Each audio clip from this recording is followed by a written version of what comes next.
Bonjour. Ben voilà, vous avez entendu les slogans Macron destitution. Je suis pas trop pour ni trop contre. À vrai dire, on est dans la merde.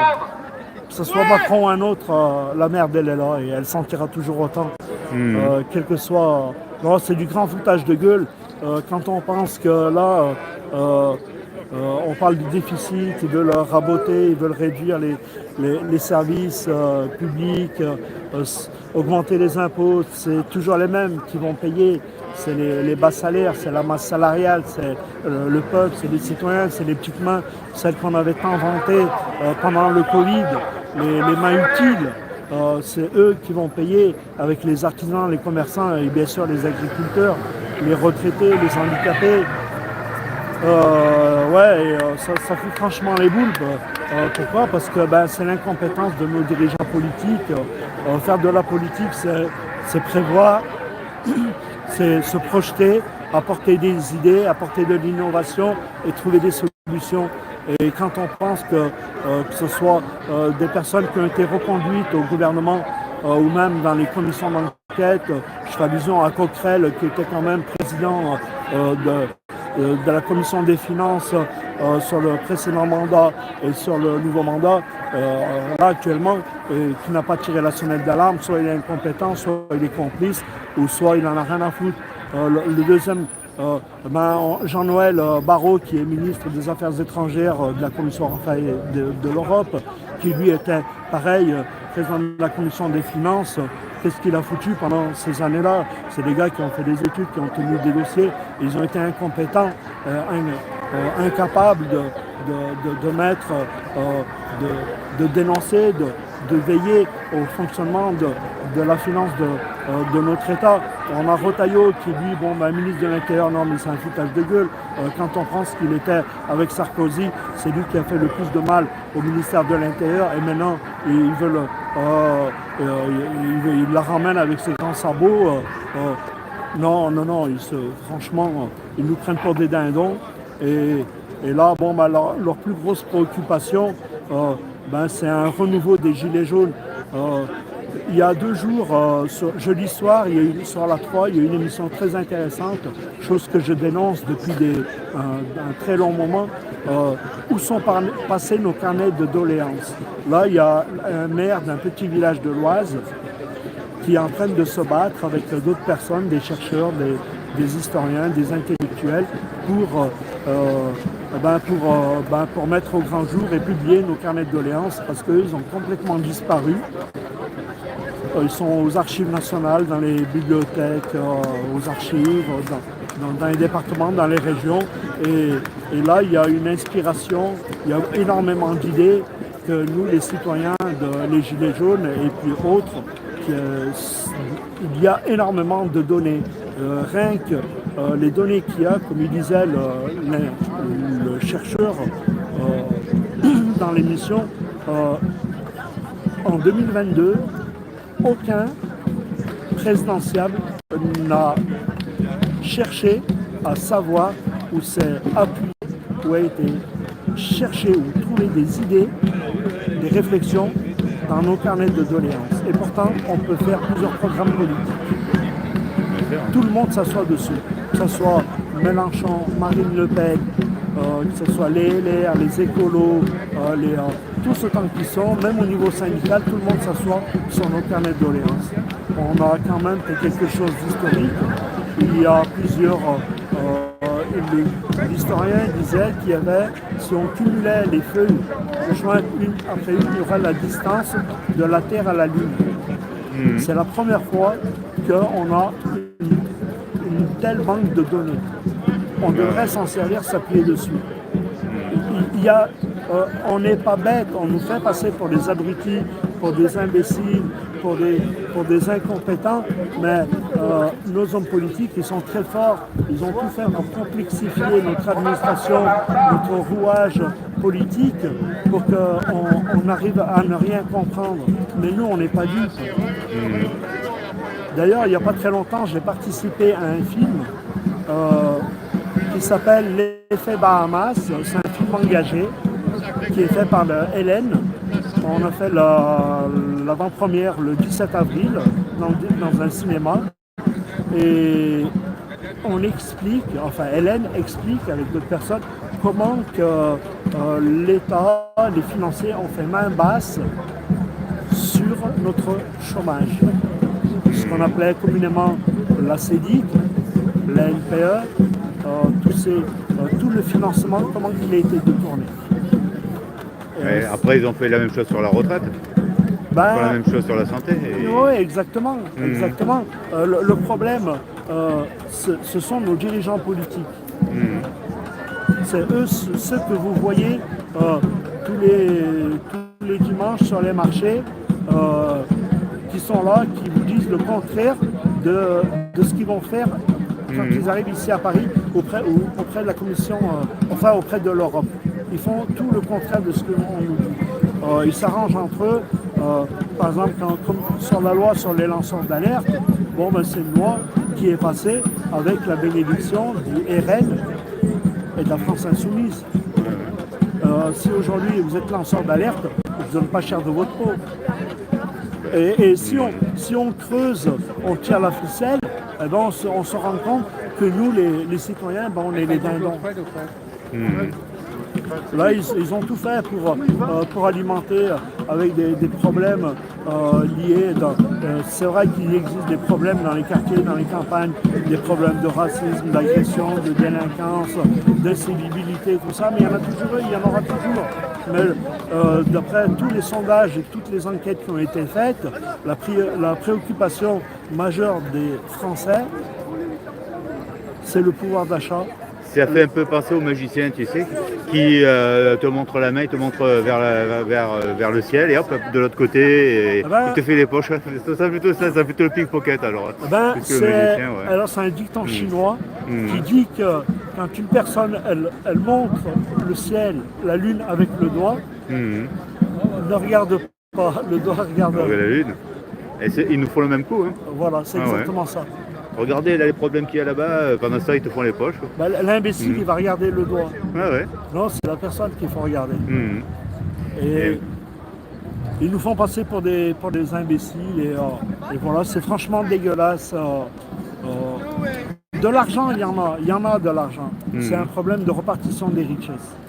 Il faut revoir notre fiscalité en profondeur. Bien sûr. Et ça, ils ne sont pas prêts de modifier quelque chose. Tu veux qu'on... Ouais, ils avancent. Alors ils sont partis déjà. Alors on est quelques pèlerins.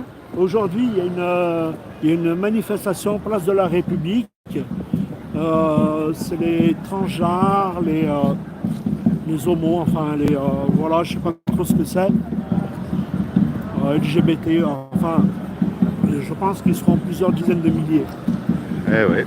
Et pendant ce temps nous, on a une cinquantaine. Cinquantaine pour parler de la misère sociale, de la corruption, du peut-être que l'AFP parle plus de ça que... Alors ici, là, on est devant la caisse de résonance de la haine et de la division. Ça, c'est un organe qui est franchement dégueulasse. Là, c'est le haut lieu de la discrimination ici.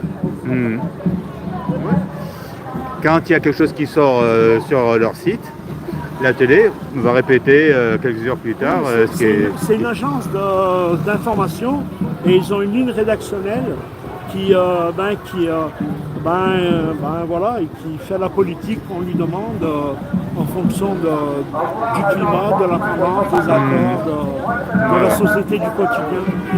Et ils ne se préoccupent pas des vrais problèmes des Français. Ils en ont rien à foutre. Ils préfèrent vous passer le problème de violence d'une voiture qui brûle, d'une école qui se fait saccager, même si c'est pas bien.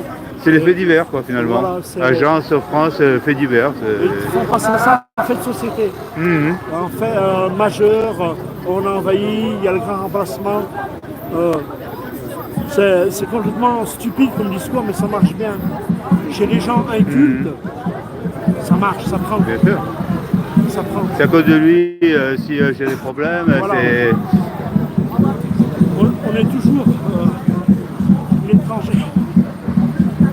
Excuse-moi. On est toujours l'étranger de quelqu'un. Par contre, ceux qui ont le pouvoir, eux, ils sont bien cachés, quoi. Bah oui. Je viens d'Auvergne. J'ai un ami, il est d'origine corse. Là-bas, il a acheté une maison, enfin une vieille ferme, un corps de ferme. Il a fait d'énormes travaux. Et quand ils ont appris qu'il était d'origine corse, ils lui ont pourri la vie. Il est revenu à Paris, il est taxi maintenant. Ouais. Ils ont perdu énormément d'argent. Ah, c'est carrément les Corses qui l'avaient expulsé alors Non, les Auvergnats. Ah, en Auvergne. Ok, ouais. Et pourtant, il est français. Il y a Jacques, mon voisin, qui tenait un pub rue Saint-Jacques. Moi, j'étais au 200 et lui, il était au 200, au 180. Un pub irlandais qui fait le coin. C'est un pub assez connu. Il l'a vendu et puis il s'est installé pour acheter une crêperie du côté de Fréjus. Il est resté 2 mois. Ouais. Il est revenu à Paris, il m'a dit mais là-bas ils sont extrêmement racistes. Ils lui ont pourri la vie parce qu'il venait de Paris. Fréjus, c'est pas là de Marseille. Ouais, c'est sur la Côte d'Azur. Ouais. Il a acheté une crêperie là-bas et il est resté 2 mois. Ouais. Ils ont tout fait pour le pousser, pour le faire partir. Il est français, hein. Jacques, il est blond, c'est bleu. Jacques, c'est un des prénoms les plus communs en France. Quoi. C'est un pur breton et non, ils ne l'ont pas accepté. Pourquoi la discrimination, elle existe de partout. Quelle que soit ton origine, ta couleur de peau, ton orientation, tu tomberas toujours sur un connard qui viendra te faire chier. Et le problème, c'est la complicité des gens qui sont autour, qui ne disent rien, qui participent. Et ils ne se rendent pas compte que le vrai problème, c'est pas ce niveau-là qu'il faut l'analyser. C'est vrai que j'ai tendance à regarder vers le ciel, mais on devrait plutôt vers le sol. Quoi. Il faudrait que nos fonctionnaires, nos élus, qui se mouillent un peu plus sur le terrain, qu'ils arrêtent leurs dérives, leurs abus, fermer les yeux, être complices des dérives et des abus qu'on rencontre dans les administrations. Les élus sont là pour ça, pour veiller au bon fonctionnement. Ils ne font pas leur travail. Ils sont là pour leur poche. Ils sont là pour leur nombril.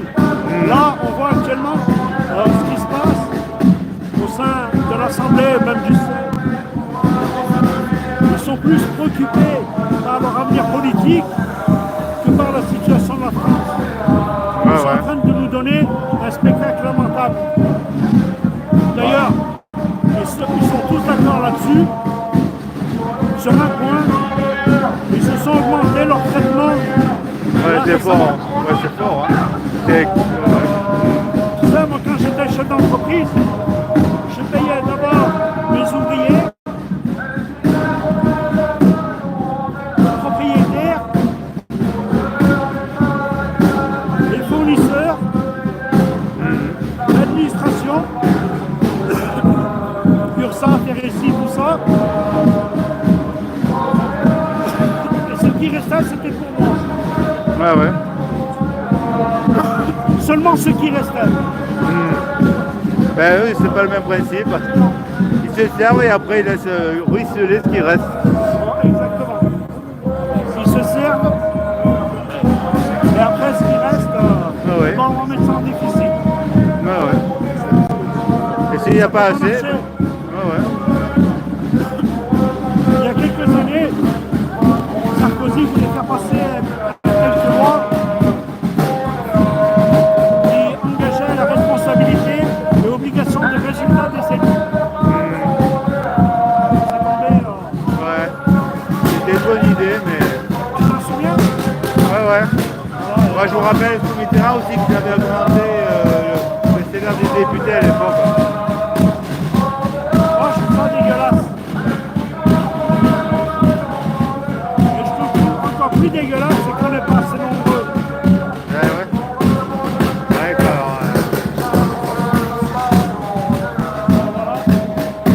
Ouais, il faut aller voir LGBT+, c'est mieux ça. Plus intéressant. Justement. Ouais. C'est plus supporté par les grands médias, quoi. Ou les gros médias, ou les merdias.